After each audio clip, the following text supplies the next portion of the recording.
Après l'incident de ce matin au niveau de la Fédération camerounaise de football, les amis, salut, bienvenue sur votre plateforme. La Fédération camerounaise de football communique. J'ai le communiqué ici qui vient de tomber. Communiqué de presse numéro 50, bas FCF, bas SG, bas 2024, dont 24. Le staff technique, administratif et médical de la sélection masculine A, avec à sa tête M. Marc Brice, entraîneur-sélectionneur, a été convié ce jour à une séance de travail en vue de la préparation de rencontres contre le Cap-Vert et l'Angola prévue le 8 et le 11 juin 2024 à Yaoundé et Luanda. Le président de la Fédération camerounaise de football, FECAFOOT, à l'initiative de cette rencontre, tenait à rappeler à Marc Brice les risques qu'il fait courir à la sélection nationale au regard des différents manquements constatés. 1. Le refus manifeste d'assister à la première séance de travail organisée par le secrétaire général le 10 mai 2024. 2. La publication de la liste des joueurs et organisation d'une conférence de presse en violation des procédures de la FECAFOOT. 3. Le refus de communiquer son programme d'entraînement. 4. La prise d'initiative de travail isolé et divulgation d'informations sur les joueurs à des tiers et aux médias sans accord préalable de la Fédération camerounaise de football, FECAFOOT. 5. La non-communication dans les délais de la liste définitive des joueurs retenus pour les rencontres suscitées. Des comportements inacceptables ont empêché la tenue de travaux prévus ce jour, notamment l'attitude du conseiller technique numéro 2 du ministère de Sport et d'éducation physique, qui, non convié aux travaux, a exigé du président de la fédération la communication de l'ordre du jour de la réunion, instruction qu'il aurait reçue du ministre des Sports, faute de quoi aucune réunion ne pourrait se tenir. La suite du communiqué, les amis, voilà, j'ai la deuxième copie. Le président de la fédération, après avoir rappelé fermement à M. Toulou qui n'était pas convié à la dite réunion, le conseiller technique numéro 2 du MINSUP a instruit à Marc Brice et ses assistants de quitter la salle. Le président de la FECAFOOT a par la suite rappelé à M. l'entraîneur-sélectionneur que son employé utilisateur est la FECAFOOT et qu'il assumera les conséquences liées à ces manquements. M. Brice, avant de quitter la salle, s'est lancé dans les insultes et invectives à l'endroit de M. Eto Fils, président de la FECAFOOT, en lui rappelant que c'est lui l'entraîneur sélectionneur et que c'est lui qui décide.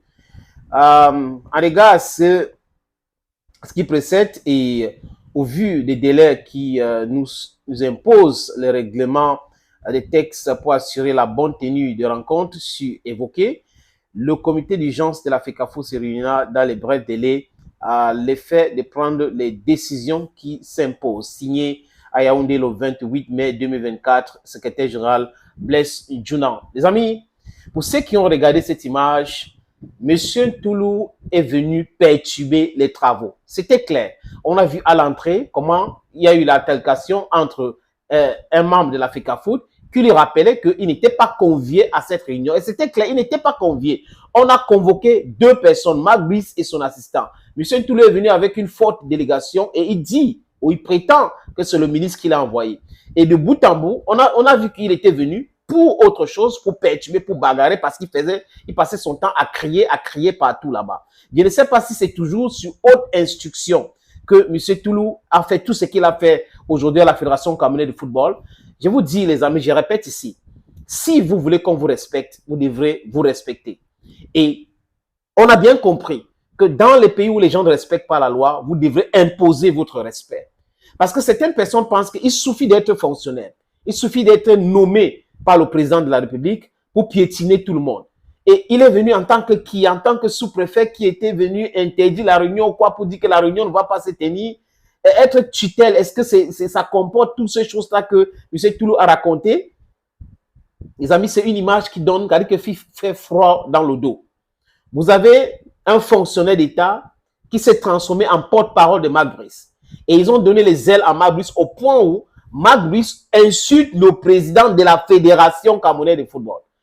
son employeur, Marc Brice, insulte en mondovision. Heureusement que les gens avaient filmé cela, les amis. Sinon, on sera en train de dire non, ce n'est pas vrai. Marc Brice l'a insulté. Et Marc Brice ne peut pas insulter si le ministre ne lui a pas donné les pleins pouvoirs. Si tout le monde ne lui a pas dit que si tu parles comme ça, pas lui comme ça, voilà comme ça, comment ça se passe dans ce pays. Et vous avez des gens quand même, c'est une curiosité, qui sont en train de soutenir. D'autres disent même que c'est la tutelle et que devait respecter la tutelle. Donc, quand un ministre qui est votre tutelle en politique dit c'est telle personne qui doit être présente de tel parti politique, c'est toujours le droit. Il faut respecter cela. Quand une loi est illégale, il faut pas. Quand une tutelle fait des choses qui ne cadrent pas avec les textes, il faut lui rappeler à l'ordre. Il faut lui dire que monsieur, ça ne marche pas, ce n'est pas comme ça, les textes disent autre chose. Eto'o, si Eto'o n'était pas dans ses bons droits, les amis, la CCA ne devait pas revenir sur sa décision de suspendre les nominations faites par la Fédération camerounaise de football. Est-ce que vous êtes au courant même que la CCA s'est dédiée? La CCA a levé cette suspension. Donc, c'est ça qui fait qu'il y a la pression partout. Les amis, je vous avais dit ici que quand ce n'est pas fini, ce n'est pas fini. Même si Eto'o n'est plus président de la Fédération camerounaise de football aujourd'hui, je suis fier de lui. C'est comme ça qu'il faut se faire respecter. Thank you, friends, and bye-bye.